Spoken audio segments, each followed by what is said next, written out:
A happy Monday, or whatever day it is that you're watching this video. Welcome back to the channel. Welcome to the new subscribers.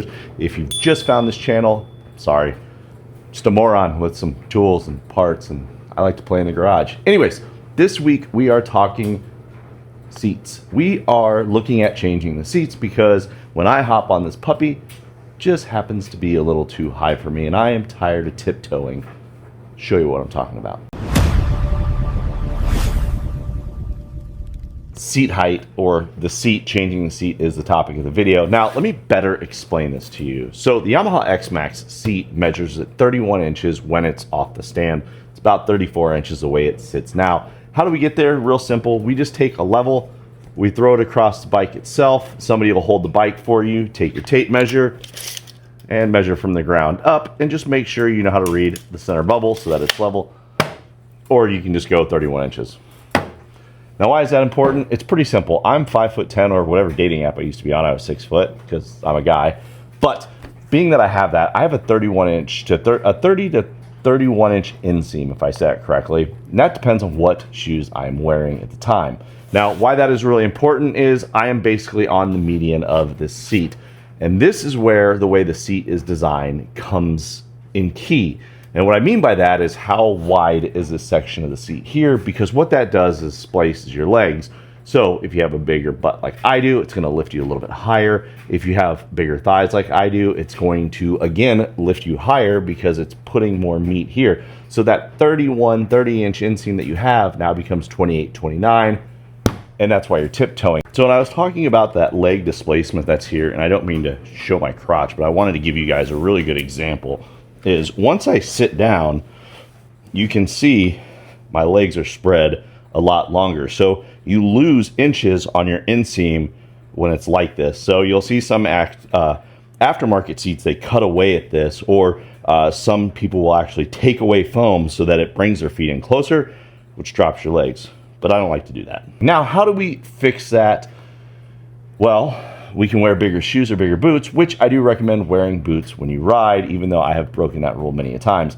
But I recommend wearing boots, and that typically will give you almost an added inch if you wear the right type of boots. Remember, something that covers ankle and is leather is something that I recommend. Or you can do what I did on this bike, or what we're going to do today, and that's real simple. We're going to switch the seat out. Now, the purpose of me talking this long is really simple. Switching the seat out is probably the third easiest thing you're going to do on this bike, minus the brake levers and a few other things we'll do. But changing this is not that difficult. I'm going to show you where I got it, give you the model number, because it is very, very important. The 23 to 26 is a specific seat, and that's for the seal of the bike. We're also going to talk about, do you lose under seat compartment storage? Well, the short answer and the spoiler is you do. But can you still fit a full face helmet underneath? We'll try. Now, currently with the way this is set up, I can fit 2 full face helmets underneath here, and with the new one, you can fit 1. And I'll show you mine, and we'll do an example of that. So, without further ado, let me show you the seat we're installing on this bike. If you jump on the forums, you will see a lot of people who will actually open up the seat and start cutting away at the foam that's in here. Now, I really don't recommend doing that, and there's a few reasons why. The number one is you can degrade the foam that's in here. Eventually, you're just gonna have to replace it, because when you start messing with it, the compression, all the science, way above my pay grade. Anyways, now you can pay somebody professionally to do that, but it's gonna cost you a pretty penny. The other thing is, if you go to sell the bike and you have cut away the foam, you may find somebody who's taller and they come in to look at your bike, and this is a prime example of a bike I was just looking at. The seat's absolutely garbage.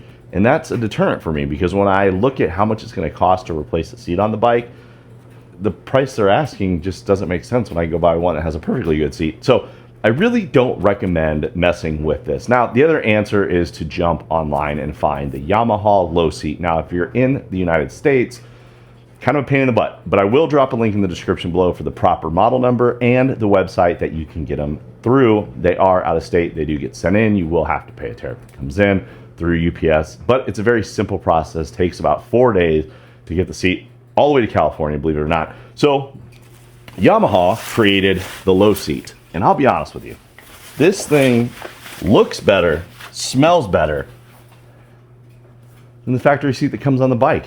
Different material for the most part everywhere. It smells good, it looks good, it has a better back support that I believe. Now, my butt will firmly rest up against this, but I think they did a good job. And installing this wasn't that difficult. Now, I found this on CMSNL.com. Is where I found this. And again, I'll drop a link in your description below. But yes, you can order this. Now, the big thing that's going to happen is it's going to come in and you're going to go, what are these two posts here? Now, these are very, very important, and don't freak out. Just because your factory seat doesn't have them doesn't mean this doesn't work. Again, this is a Yamaha product. It's designed for this bike. This is a support because you're taking away so much out of the seat to get it to fit. And the nice part is, like I said before, you can see the cutout for the full face helmet. That'll fit right in. But let's get to installing. As most of you know, to open up the seat is real simple. You just have to have your key fob. I typically will just leave it in my pocket, push it down, one click, put the seat, and I turn it back off because I absolutely hate the annoying beeps. And just like about everything on this bike, a 10mm is the key. So I'm just going to take these out. Now, once you do that, give it a nice little bear hug. Drop your bolt. And poof, the seat comes right off. One thing to pay attention to here is this little black rubber piece that you see. Don't try to pull this off because you think that it needs to come out.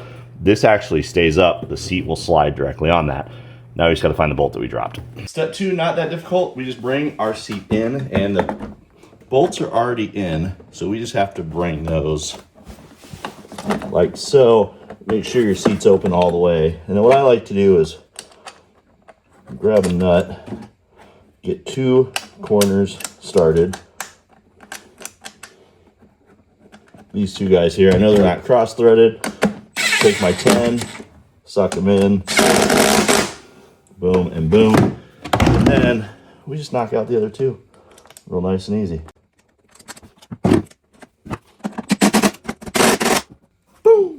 Sorry for the audio on that last line. I have my mic piece hooked in. So we've got our bolts in. It looks good. Next thing is, let's test it. Let's take it all the way down. Let's make sure it locks in, which it does. Pop our button, make sure it releases. Nice and easy, has good flow. These are the 2 posts I was talking about. When these come down, they're actually resting inside of here. That's what's going to keep everything up. So real simple and easy to do. And then once we have that in, drop it in and take off all the protected stuff they put on the seat, and we'll give it a clean. Next thing we'll do is hop on the bike and see if it makes much of a difference. So I'm just going to roll it forward just off the stand there, lock it in, sit on the bike. Oh yeah, I'm still kind of towing. I am pushed all the way to the back, but I can definitely tell the difference. If I scoot further up, I'm 100% flat, but this is definitely different. Let's get the tape measure out and measure it. So I'm still on the stand, and that adds 2.5 inches, roughly. I'd say 2.5, almost 3 inches of height. I put my level on here. I made sure that I'm nice and level, just my dots in the right spot. And we are at 31 and a, there we go, 31 and a quarter. So minus 2.5, you're at about 29. It's gonna be the savings. So I would say you're losing a good 2 inches, which I think is absolutely worth it, and it feels a little bit better. The other thing I want to point out too is the way they cut, the way they cut the nose here. You'll notice the nose is cut a little more fine in here. It's not as spread out. So like I said before, and it's a steeper drop, this isn't as high up. So your legs aren't splicing out where you're losing as much. They're actually brought back in. So good feature there. Good material here, so if you ever spill gas, it just wipes right up. But I do like this. Let's do a helmet test. Seats up. I grabbed the wife's helmet. I wanted to test it out and see if it worked. And I'm just going to drop it in on the front, and we'll notice it's not going to close. It just doesn't work. And then if I take the helmet and I put it back here in the back, she does have this big spoiler, which kind of a little pain in the tuchus, but even with that on, if I go this route, it doesn't fit. If I swap it over, so I'm putting the spoiler back here, nose this way, even with this cone up here, goes right in, doesn't scratch it. Now, I do recommend whenever you're putting your helmet in there, always keep the helmet provided sock. That way you prevent scratches on the helmet and get yelled at. So I will typically not do this, but I will actually put the helmet back in here, then we place it in there. So it will hold this. As for if you wear a half shell, a half dome helmet, the ones that I have for the Harley will definitely fit in here because they're just, they are DOT approved. They will fit in here, so they work. But it's nice, at least I can get a full face of your single rider who loves full face. This is a modular helmet. It's going to work for you. You'll get it back in here. Still have plenty of room up here to add all your goodies. Typically on a long trip, I actually put my tools here, a lot of weight. So I'm getting weight down here as much as possible. The bottom of this, again, this is a Yamaha product. I'll drop a link in the description below where to get it. I'll put the part number in case you're in another country where you can actually get this at a more cost-effective price. Biggest thing to pay attention to, 23 to 26 have the same pan. 22 and younger have a different pan than those. So when you're ordering a wool for any of these other products, again, I have zero affiliation with this. I just think it's a good product. But when you go to order, make sure you order the correct year or you're going to be stuck paying to ship it back because it's not the shipper's fault that you ordered the wrong one. I recommend taking a screenshot of the website when you're ordering your helmet, or excuse me, when you're ordering your seat. So it says part number fits this year. So that way, if they accidentally send you the wrong one, you can simply say, hey, I ordered this. This is the part number. On your website, it says it fits my bike.